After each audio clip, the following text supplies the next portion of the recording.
Pilipinas, tunay kang tanglaw namin.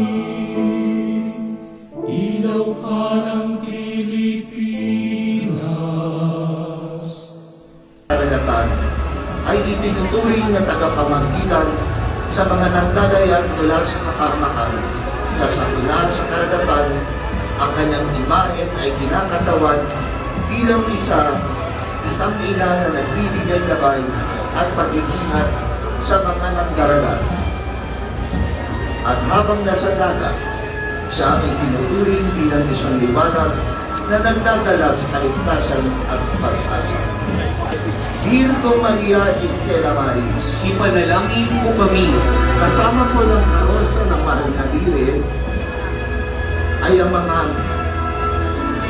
deboto ng Stella Maris Chapel at ang kanilang chaplain na si Reverend Father Rene Pansica